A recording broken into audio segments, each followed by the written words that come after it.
Twice the amount கடன் வாங்கி எல்லாமே பண்ணிகிட்ருக்கோம். எல்லாமே ப்ரைவேட் ஆயிடுச்சு. இப்போ பஸ்ஸு ப்ரைவேட் ஆயிடுச்சு. இது எலக்ட்ரிக் இந்த கம்பெனியும் போர்டும் இது லாஸ்லாம் போயிட்டுருக்கு. இது தெரிஞ்சு கஷ்டம்னு நினைக்கிறேன். இது சும்மா வாய்க்கு சொல்கிற மாதிரி.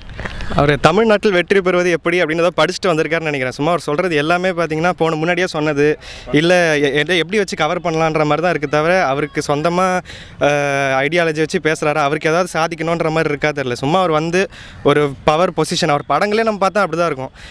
மாசா சீன் போட்டுட்டு அந்த மாதிரி அதுதான் இங்கேயும் வந்து பண்ணிருக்க மாதிரி தான் எனக்கு தெரியுது. லைக்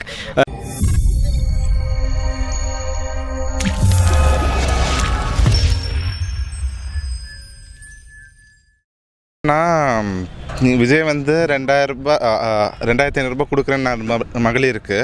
பட் இனிஷியலாக கவர்மெண்ட் வந்து எல்லாருக்கும் 1000 ரூபாய் கொடுக்கறதுக்கே ரொம்ப கஷ்டப்படுறாங்க. அண்டு இதுக்காகவே நிறைய கடன் வாங்கிட்டு அதுவும் வந்து ஒரு பேர்டனாக எல்லார் மண்டையிலையும் இருக்குது. பக்தா வரைக்கும் விலைவாசியும் ஏற்றி விட்டுட்டாங்க. இப்போ விஜய் வந்தார்னா கடன் வாங்காமல் எப்படி இதெல்லாம் பண்ணுவார்? தங்கம் அப்படின்னு சொல்லிட்டு இது எல்லாமே கொண்டு வந்திருக்காங்க. அது இப்போ என்ன ஆச்சு? அந்த ஸ்கீமு இப்போ ஆக்டிவேட்டில் இருக்கா என்ன ஏதுன்றது அதெல்லாம் பார்த்துட்டு தான் பண்ண முடியும். அவர் வந்து ஈஸியாக சொல்லிடலாம். சொன்னதை கூட இப்போவும் சரி எப்பவும் சரி சொன்னதெல்லாம் செய்ய முடியுன்றதெல்லாம் சான்ஸ் இல்லை. இப்போ விஜய் சொல்கிறாருன்னா அதுக்கு சாலிடாக அவரால் என்ன முடியும், அவர் இன்கேஸ் இஃப் இஸ் கேப்பபிள் அப்படின்றத நம்ம பார்க்கணும். பெண்கள் ஃபுல்லாகவே வந்து பிங்க் பஸ் மட்டும் விட்டு பெண்களை கஷ்டப்படுத்துகிறாங்க. தமிழ்நாடு ஃபுல்லாக பெண்கள் வந்து ஃப்ரீயாகவே எங்கே வேணாலும் போயிட்டு வரலாம் அப்படின்றாரு. இது சாத்தியம்னு நினைக்கிறீங்களா? ரொம்ப கஷ்டங்க. ஏன்னா டிரான்ஸ்போர்ட் டிபார்ட்மெண்ட்டு லாஸ்ட்டில் தான் போயிட்டுருக்கு. நான் இனிஷியலாக காலேஜ் படிக்கும் போது டிரைவர்ஸ் கூட இனிஷியலாக பேசியிருக்கேன். அவங்களும் டிரான்ஸ்போர்ட் டிபார்ட்மெண்ட்டில் ரொம்ப இதெல்லாம் அனுபவிக்கிறேன். இதுக்கு நடுவில் ரீசெண்டாக அவங்களுக்கு பென்ஷன் கிடைக்கலன்ற நியூஸஸும் வந்து போகுது. இப்போ வந்து என்னென்னா இப்போ பிங்க் பஸ் விட்றாங்கல்ல, பிங்க் பஸ் விடுறதுனாலையும் இப்போ கரண்ட்டாக இருக்க பொலிட்டீஷியன்ஸை எக்கத்தாலமாக பேசுகிறாங்க லேடிஸை. அதுவும் பார்க்கணும். அண்டு அவங்களும் ஃப்ரீயாக போகல. ஓகே, அவங்களும் காசு கொடுத்து தான் வர்றாங்க. ஃப்ரீன்னு கொடுத்துட்டு அப்புறம் ஃப்ரீயாக போகிறீங்கன்னா அதுவும் தப்பாக இருக்குது. அண்டு அவங்களும் இப்போ எனக்கு தெரிஞ்சு நிறைய லேடிஸ் ஏர்ன் பண்ண ஆரம்பிச்சிட்டாங்க. முக்கியமாக சென்னையில் வச்சுக்கோங்க. சென்னையில் எல்லாம் வந்து ஏர்ன் பண்ணுற லேடிஸ் தான்.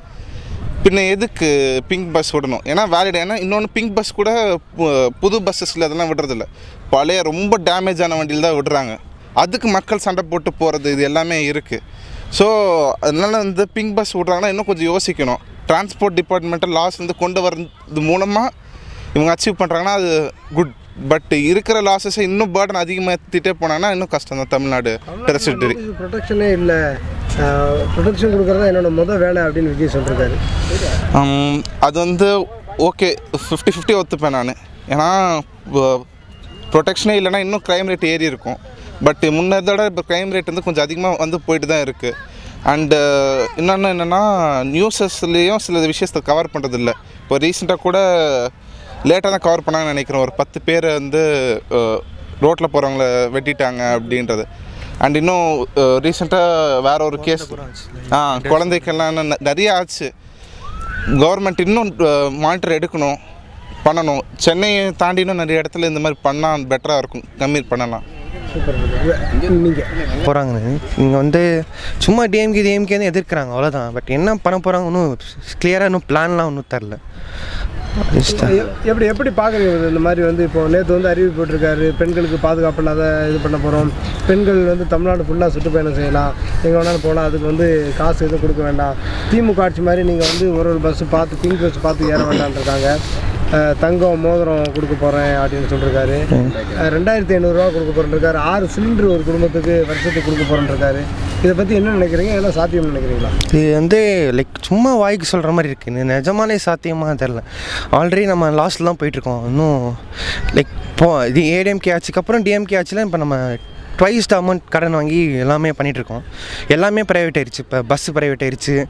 இது எலக்ட்ரிக் இந்த கம்பெனியும் போர்டும் இது லாஸ்லாம் போயிட்டுருக்கு. இது தெரிஞ்சு கஷ்டம்னு நினைக்கிறேன். இது சும்மா வாய்க்கு சொல்கிற மாதிரி. அவர் தமிழ்நாட்டில் வெற்றி பெறுவது எப்படி அப்படின்றத படிச்சுட்டு வந்திருக்காருன்னு நினைக்கிறேன். சும்மா அவர் சொல்கிறது எல்லாமே பார்த்தீங்கன்னா முன்னாடியே சொன்னது இல்லை, எப்படி வச்சு கவர் பண்ணலான்ற மாதிரி தான் இருக்குது தவிர அவருக்கு சொந்தமாக ஐடியாலஜி வச்சு பேசுகிறாரு. அவருக்கு ஏதாவது சாதிக்கணுன்ற மாதிரி இருக்கா தெரியல. சும்மா அவர் வந்து ஒரு பவர் பொசிஷன், அவர் படங்களே நம்ம பார்த்தா அப்படி தான் இருக்கும். மாஸா சீன் போட்டுட்டு அந்த மாதிரி அதை தான் இங்கேயும் வந்து பண்ணிருக்க மாதிரி தான் எனக்கு தெரியுது. லைக் அங்கே பண்ணுறது தான் இங்கே வந்து பண்ணுறாரு. ஸோ எனக்கு ஆட்சேபணம் இல்லை, அவ்வளோதான். இந்த இந்த இந்த ஸ்கீம் பற்றிலாம் நீங்கள் ரொம்ப இந்த மாதிரி ஃப்ரீ கொடுத்து நம்ம நிறைய ஸ்டேட் கெட்டு போனதை பார்த்துருக்கோம். பக்கத்தில் கர்நாடகா இருக்கட்டும், எதுவாக இருக்கட்டும், கேரளாவாக இருக்கட்டும், எங்கே பார்த்தாலுமே வந்து ஃப்ரீயாக கொடுத்து நம்ம இப்போ தமிழ்நாட்டிலையுமே அது அதிகமாகிட்டு இருக்குது. இப்போ எனக்கு தெரிஞ்ச காம்படிஷனில் ரொம்ப அதிகமாகிட்டே போகுதுன்னு நினைக்கிறேன் இந்த ஃப்ரீயாக கொடுக்குறதுன்றது. அது முடிஞ்ச வரைக்கும் கம்மி பண்ணுறது தான் பெட்டர். இப்போ நம்ம ஆல்ரெடி இவ்வளோ கடனில் இருக்கோம் இந்த ஆட்சியில். ஸோ அதை முடிஞ்ச வரைக்கும் இன்னும் கம்மி பண்ணுறது பெட்டர். இன்னும் அதிகமாக தருவேன்னு சொல்லி இவங்க ஜெயிக்க பார்க்குறத விட கண்டிப்பாக ஃப்யூச்சர் நம்ம ஒரு சிட்டிசனாக பார்த்தா ஃப்யூச்சரில் இது நடக்கிறதுக்கு வாய்ப்பு இல்லை. ஏன்னா இருக்க கடனில் இதெல்லாம் அவங்க சாத்தியப்படுத்துறதுக்கு கண்டிப்பாக தங்க முதலாம் கொடுக்குறது மக்களுக்கு அறிவு இல்லாத மாதிரி இருக்குது அவங்க சொல்கிறதெல்லாம் கேட்டேன். விஜய் என்ன சொல்கிறாருன்னா, சொல்லுங்கள். எந்த திட்டம் வந்தாலும் ஸ்டாலின் அவர்களுக்கு வந்து ஒரு 30% போயிடுது, அப்புறம் அமைச்சர்களுக்கு some percentage. ஸோ அந்த அமௌண்ட்டை நான் எடுத்து இதை பண்ணுவேன் அப்படின்ற மாதிரி பேசுகிறேன்.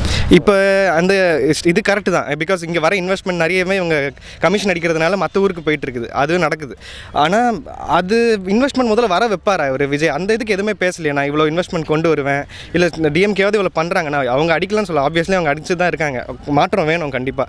ஆனால் எனக்கு இவர் ஒரு மாற்றமாக கண்டிப்பாக தெரில.